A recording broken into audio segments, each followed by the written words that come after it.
Ladies and gentlemen, boys and girls, what's going on? Welcome back to another Ultra Sud podcast, and today's not just any sort of Ultra Sud podcast. I'm joined by an icon in football media culture. I'm joined by someone that I've looked up to, and one of the reasons why I wanted to do this. And I know you're laughing, I know you're blushing, but it's okay. Indoors as well. ELI, MENGEM, thank you. How's it going? Welcome to the Ultra Sud podcast. Thank you. It's a pleasure to be here. Massive fan of what you guys do. It's super important. You talk about icons. I think this place is iconic. The staff are iconic. 1-0, very iconic. So I didn't tell him to say that. Yeah, he did. Just pay me after yet. No. Yeah, it's a pleasure to be here. Awesome. Well, I mean, if there's a better time to grab someone like you, and if for those of you who know ELI MENGEM through his Cop 90, all the derby days, the rivalry videos, just some of the, I'm not just saying because but like some of the best content that I think it's on YouTube. I grew up watching all that sort of stuff, and still plenty coming out. And obviously World Cup time. I mean, it's the day of football, isn't it? Yeah, it's the month of football, the couple months of football. It's the Christmas of football, right? The high holidays. Yeah, it's 100%. the best. I mean, you've kind of got the clip of you working for SBS, which we'll touch on. We'll get a little bit about what you're doing here for the World Cup as well. I mean, that clip at Fed Square of you, Matthew Leckie scoring, making Australian hearts absolute melt. It's gone quite viral too. Yeah, it's done well. I didn't expect it to be shared as much as it has, but I guess. I don't know, that's the feeling amongst Australia right now is everything's being passed around and shared, and that euphoria we're all sharing together is just being passed around. Obviously, I was able to somehow put into some words. I'm surprised how popular it's been. I wasn't able to keep it together that much, but I guess people can recognise what it felt like to score only I think it's our 17th goal in the history of the tournament.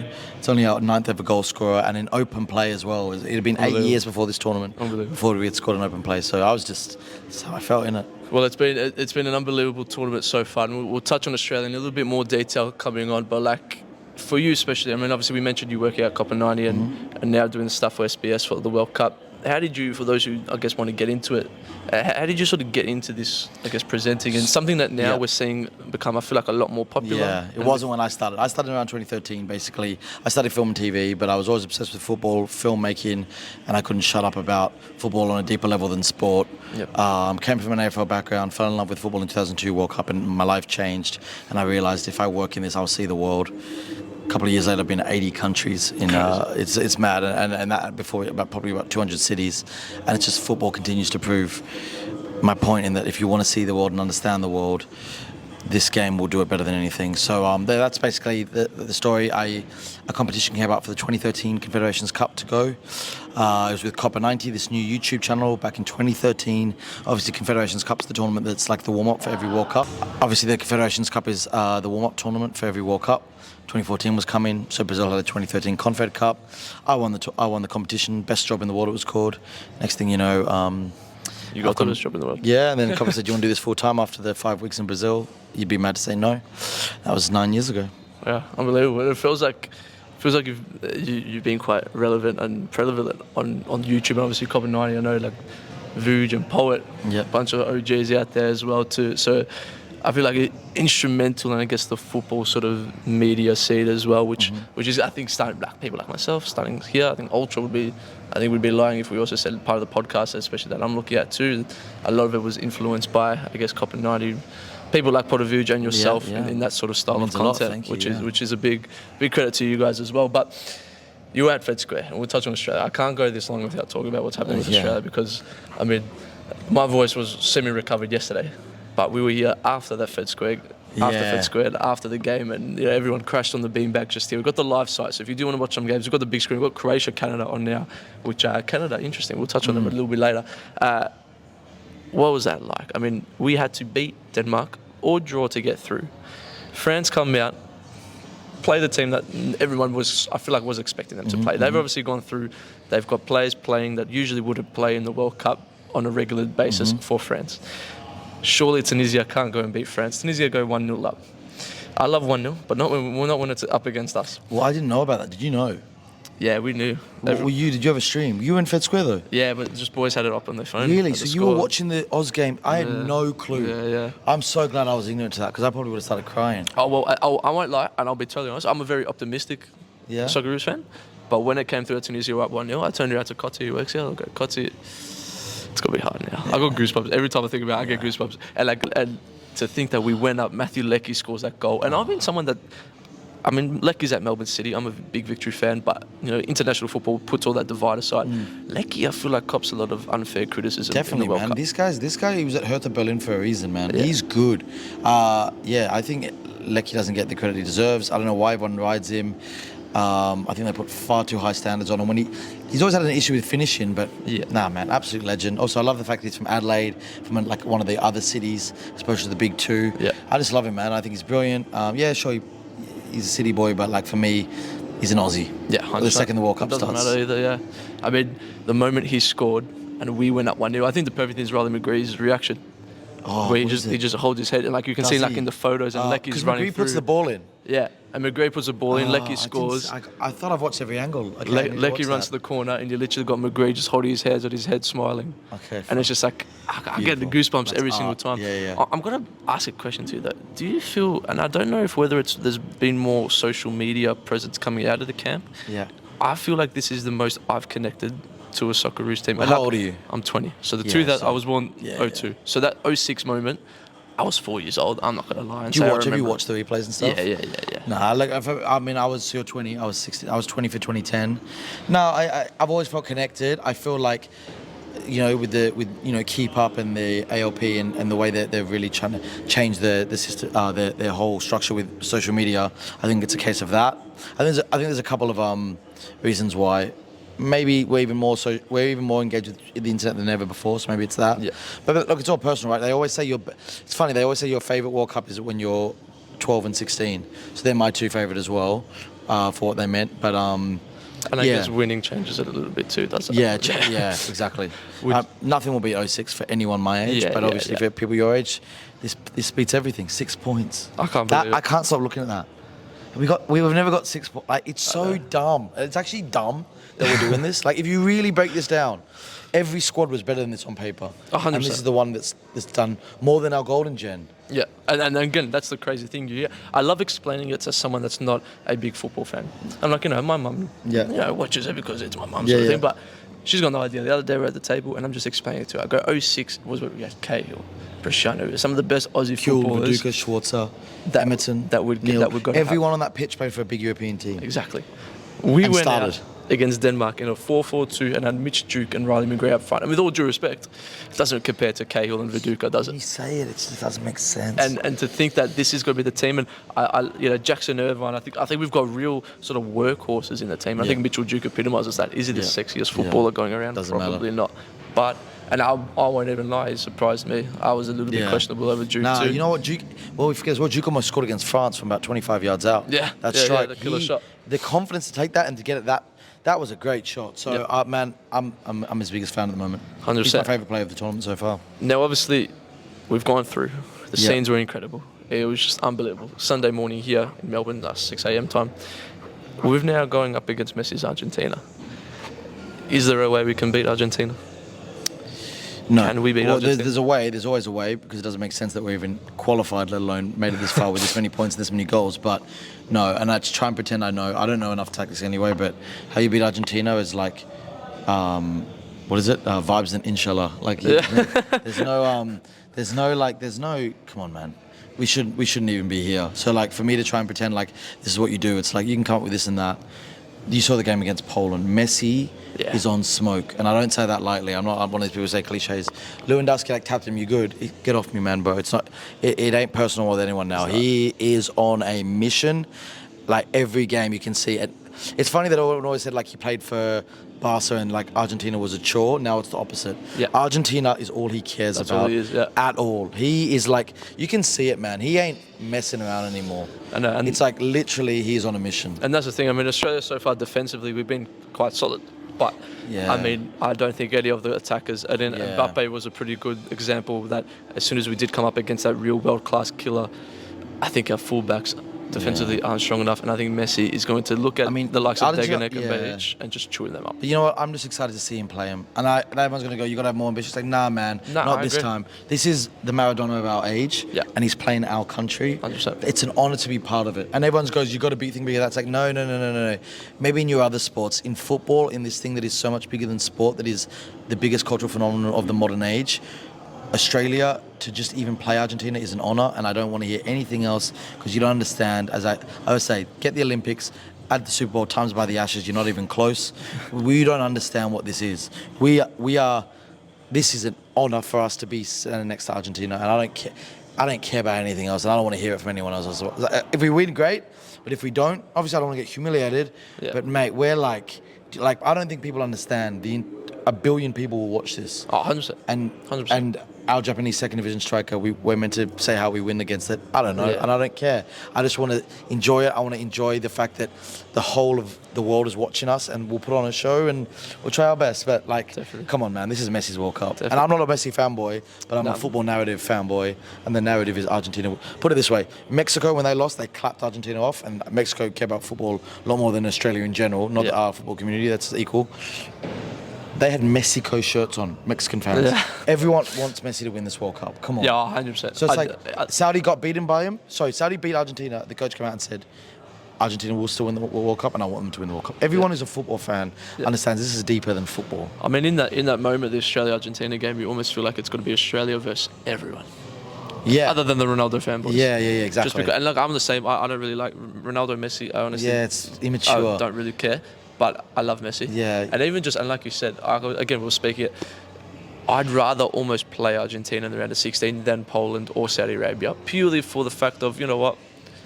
Yeah, we might have beaten a Saudi Arabia. We might have beaten a Poland. We still might beat Argentina. Yeah. Stranger things have happened. I'm Greek. We won the Euros. Yep. How we won the Euros, I do not know. Yeah. But you're playing against the world's best. And what's something I'm glad. I mean, the players are obviously got to sort of say what you want to hear, but they're all saying like, dude, we're going up against Argentina and Messi and Di Maria and Martinez and just some unbelievable world class players. Yeah. So and just to watch Australia versus Argentina, that's the World Cup. Yeah. That's what we want. That's why we love the World Cup. So, yeah. Do you have Argentina going all the way? Yeah. Yeah. Got them to win. I'm going there from the knockout stages, so I need them to do that. Yeah. So I'm off on Tuesday, Argentina, unless Australia pull off an upset. So wow, how the tables might turn there if Australia do cause an upset. I don't know why. So. that's a couple phone calls and change the plan sort of thing. But like we said, it's been crazy. I want to ask you about Belgium. Now we're not going to touch on every single game and every team that's played. Belgium miss the round of 16 again. You talk about their golden generation. De Bruyne's copying a bit of stick for the comments that he made. Are Belgium going to get a period where they've got the likes of De Bruyne and Eden Hazard, who were arguably two of the world's best at the time, ever again? No, man, it's a small country. It's difficult. It's an odd country, Belgium. Obviously, they speak two languages, two very different cultures. But the national team actually at once united them. They said that was the big thing when the Devils were at their peak in about 2014. Now you hear rumours of Courtois and De Bruyne fighting. It's the end of an era. There's still some strong players. Tielemans is fantastic. 100%. Castagna, fantastic. A couple others. But everyone has the ups and downs. They made a semi-final of the World Cup. Everyone forgets. Only 8 teams have ever won the World Cup. So you know what, man? Everyone gives I think Martinez is brilliant. They had a bad run. But then again, you watch that game. Martinez can't put the ball in the net. Lukaku missed some obvious chances. Yeah. Lukaku was also super unlucky. That tackle in the last minute. It is what it is. They won their first game. Yeah. They lost to a brilliant Morocco who got 7 points. Yeah, top the group. 7 points. 7 points to top the group. And big up Morocco, man. Morocco best fans in the I've heard in Qatar. So it is what it is, man. Belgium, De Bruyne came out in his interview with the Guardian on the weekend before the tournament started and said we're not going to win it, no chance, we're too old. It is what it is, man. I'd be disappointed as well, but you know what? Australia's in it and they ain't. So. That's it. I don't care what Belgium do. They're only good for chocolate. Yeah. That's a joke. I love Belgian people. Was Belgium hate, yeah. But, I mean, there is the likes of Belgium, and there's another big mega house in Germany. Yeah, mad. The scenes that happened this morning, I'm coming through in the morning, driving to work, and in the cafe, it's obviously on, and Danny's waving at me to come in and quickly watch it because... You didn't know the scores? I didn't know. When I left, and when I last checked the scores, Spain were beating Japan, and Germany were beating Costa Rica. I got into the store, and Japan were up 2-1, and Germany was 2-2. Okay, madness, isn't it? So then what happened from there was unbelievable. Yeah, unbelievable. I mean, maybe it's not as that Australian from me. I'm kind of glad Japan's gone through. I know there's a bit of that. There's a bit of that rivalry, but when we play each other, but I think there's a mutual respect. Yeah, it's Asia, man. It's repping Asia, and I think that's the thing. I think there's a respect between Japan and Australia. 100%. Yeah. Mad, beautiful, crazy. Germany, they were in, they were out, they were in, they were out. I read an amazing thing, 4-2, Costa Rica, Germany 4-2 is the same score as when the German World Cup started. 2000, you're too young again, but 2006, Germany 4-2 against Costa Rica. Look it up. The best goals, the best atmosphere, the best opening day, in my opinion, ever. The team guys came out. They scored 4 of the best goals. Do you remember them? Torsten Frings? You haven't seen goals like this in your life. Like, trust me, bruv. Let me pull one up. Hold on. Watch his reaction. That kicked off the tournament. Like, that kicked off the tournament. Imagine that kicked off. Like, just watch. Have you ever seen it? Look, that's a pass. It's almost gone past him, and he's still been able to sort of smack it in. And that's 1 of 4. All 4 were worldies, and then Costa Rica scored 2. That's unbelievable. That's unbelievable. Yeah, so and the history to it as well. Exactly. Crazy. The 4-2. It started Germany's kind of like new era, and now it's kind of ended their new era, I guess. Yeah. Do you think are we seeing that sort of change of? And we see sometimes with the best teams, you always saw with Spain, they obviously have that golden sort of Xavi and Iniesta, the likes of all them. And they're still strong, but obviously not as strong. Is that what we're seeing with Germany now? That the fading out of obviously the world class teams that they have. That was the last one. This is a brand new team besides Muller and Neuer, and Neuer still got it. You saw some of his saves against Costa Rica. Muller's still great. No, I just think it's empires come and go, man, and they're in a funny place, and I'm just so glad that I always want new winners, man. Yeah, that's 100%. What it should be about, man. So it's like, I think it takes decades to build a team for a World Cup because you need to have that hurt in you. You need to have that want. Yeah. That's why 4 out of the last 5 champions haven't actually gone through out of the group stage, because they win the World Cup and then you just don't want it as much. You can't. This tournament's bigger than sport. You need to want this on a level that Messi wants it. Yeah. On a level that, what's another one? I guess on a level that Germany wanted it in 14, on a level that Spain needed it in 2010. Do you think Brazil's got that same sort of eagerness this kind of season? Brazil and Argentina wanted the most. Yeah, I agree. 100%. Or England, and England third. England too. What are your thoughts on England? I mean, they've obviously got Senegal in the next round, and we've got to go through. The most depth in all of the world. To bring on Grealish, Foden, and Rashford off the bench is a joke. And I just wish Australia could have 1/10 of what they have. How far do you think England can go? I can't call it. They're very up and down, but I just think I think they'll go far. I don't know. I don't want them to. So yeah, I know. So I hope they get to the final and then lose. Nah, I don't want to even risk that. Let them get out. Get out. Now we're going to preview. Obviously, as a point now, we don't know all the round of 16 games coming up, but there's a tasty one. I think this will be a fun one to watch. Netherlands versus USA. You've got Netherlands, who are always sort of an enjoyable team. They've got the likes of Cody Gakpo, who's smashing it. And I pray that he's on Manchester United's radar as a Man United fan, that he's someone that we do go out and get. Yep. Netherlands versus USA. USA, they're kind of there, but at the same time, I think that's about it. You know, I think they get a little bit hyped up because of the American sort of all that sort of stuff. But I think Netherlands should be able to go past. I think America are going to pull off an upset. America haven't actually had a good game yet. Yeah, and that's the thing. They really haven't. I think America's going to pull it off. This is my upset for the round. I mean, this could be it's a huge call, but for American football, it's often something that gets compared to Australia as well. Yeah. US for soccer. whatever reason, but it's if USA could do that, they make it through to the quarterfinals. That's a huge reach. And they play the winner of Argentina, Australia. So Australia end up playing them. I don't think so. My dream is we score. I want to score. 100%. I want to score while the scores are close as well. I'd be okay with a 2-1. 100%. I think the France game, the 4-1, sort of maybe scared a couple of people as well. Maybe just sort of seemed but I always said France are 4 goals better than us. That's like if we kept that under 4, and we did, so that's it. And we scored first, and for 17 minutes we dreamed. So definitely. I mean, Argentina, Australia, that game's going to be an unbelievable moment, I reckon, for Australian football too, because at the same time, it's 90 minutes. Who knows what's going to happen? Yeah. There could be a chance we could cause an upset, but at the same time, I think Argentina, like I said, they also, I don't think, have really got out of second gear this World Cup either. I thought Poland, there were moments, though, against Poland. Yeah. Messi it's just so fun. You just got to soak up every second of him. That's why I also wanted to do well. That game against Poland, he was otherworldly. Just from the assists to the shots, I love him. Incredible. France versus Poland. Do you think Poland's really sort of shown enough so far, or they just kind of snuck in there? Snuck in there. I don't really rate Poland at the moment, man. Sadly, love them to talk out France again for a new team, but no, for me that's pretty even. France go through. England, Senegal. We spoke about that before. And I don't think there's no such thing as an easy game in the World Cup. But England, like you said, their depth. Mane-less Senegal as well, right? Exactly. Yeah, their depth. Again, I'd love to see an upset, but that one, I can't really see an upset on that one. I feel like England will do well that one. It will be interesting to see England again. we know the scenes, we know what they're like as a fan base too. And England would be, I feel like they're not putting as much pressure on themselves this World Cup tournament. Maybe because it's still early days, but you feel like the Euros, they were pretty heavy to knock them down as soon as they maybe weren't that strong. And I think England, I feel like there's a bit of a change in mentality sort of thing there for England, which I think will definitely help them out the best. Sure. Japan versus Croatia. Japan, they've kind of become, we'll touch on again the other team that, other than Australia, that I'd love to see go far. For me, it's Japan and Morocco. Japan Croatia is interesting. I can't. What do you think? This is going to be my upset, which I guess you might want to say. I think this is going to be Japan against a win against Croatia. I love that. Croatia had their run. They've had their time. Croatia, to me, they've got no strikers. They've got. I mean, I know Kramaric. The Croatians have heart. And almost. I don't think people put enough respect on Croatia's name, man. Yeah, World Cup finals, World Cup semi-finals, 4 million people, tiny country, not very rich, but rich in heart and football culture. Word. Definitely. Like I've got so much. I've really learned to. Croatia and Croatians and football. Those guys, you can't mess with them, man. Yeah. They really they're tiny in the grand scheme of things. And in that sort of retrospect, they've kind of become the victim of their own success in that sort of thing. That happens a lot, where they've made it like, they've made people seem... You can say the same about Uruguay, isn't it? Like Uruguay are 4 million people.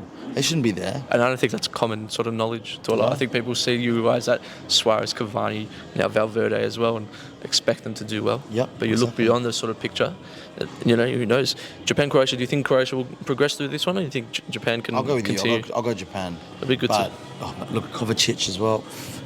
Japan, but on penalties or something. And I think the cool thing about Japan is there's obviously players there that obviously have been influenced by Ange Postecoglou sort of in that sort of team, and Kevin Muscat there too. And from what I've read about the Japanese coaches and the Japanese head coach of the national team, someone's a little bit against the ways that they're playing in Japan right now, and there's big influence of Ange Postecoglou in Japan. It's someone that is sort of slowly changing and adapting, I think is the biggest word, to how these Japanese players are playing through the club. For sure. And I think that's got to be the big thing for their game against Croatia. The last one that we know of, I know we could probably guess how the rest are going to go off, but Morocco versus Spain. This could be another big upset, if you can still call it. I think Spain is so dangerous. I'd love to see Morocco. I mean, they have just been brilliant. But Morocco, also like us, I feel like they're just happy to get out of the group. Yeah. But then again, the way they've played has been unbelievable. I don't know, man. I can't really say, but like, I'd love to see an upset there. Morocco is brilliant, but let's wait and see. Spain go through? Let me say Morocco. Why not? Like, I'd love them. I really want them to. So yeah, sure, Morocco. Yeah, it'll be cool to see. Obviously, some cracker games as well. I know you've said Argentina. If there is that sort of dark horse team that people like to say, other than, I guess, a Brazil, who can you sort of see making a bit of that impact? Because the teams I can see making an impact, I don't want to see making an impact. England and Spain, to me, are the most dangerous teams when they're on fire. I don't want them to do well. And World Cups, I think, are so much more than about how well you play. So I just can't see anything other than Argentina. I just want Argentina. If not Brazil, I guess. Yeah. I just want a non-European team, and I would just love Argentina. Definitely. I really would.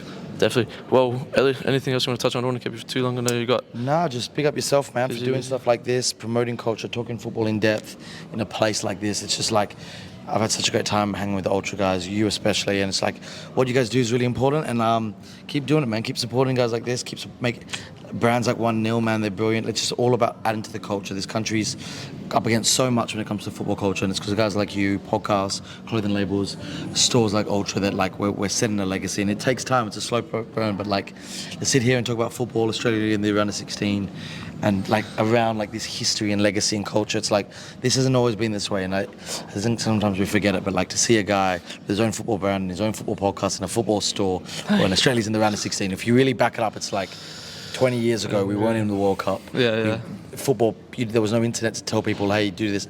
Like, we have come so far, and I think it's, you talk about victim of our own success, sometimes we do that. It's like we don't realise Melbourne Victory have 20,000 members, Nani plays for us, Sydney FC got a brand new stadium, Adelaide United have just done up their stadium. There's so much, instead people go, oh, look at the Raw, it's like, we always stop focus on the lowest and let's find that middle ground. So you should be very proud of yourself with what you're doing. Thank you, man. Appreciate that. And definitely. Well, I mean, it's definitely been an unbelievable moment as well, just to grab you on and chat to you. Like I said, not just to big you up, but it's been a pleasure. Legendman, thank you for watching as well. It's probably one of the most fun podcasts to make as well, and just you talk about football knowledge. I don't think it gets much bigger than this. So thanks for watching. Make sure to like, subscribe, follow Ultra Football on all their channels too. We'll be bringing you plenty more World Cup content, and fingers crossed the Socceroos can pull through and somehow get a result against Argentina, because in that you talk about scenes and you talk about vibes. I don't think it gets much bigger than that. Thanks for watching. We'll see you guys next week. See you later. Catch ya.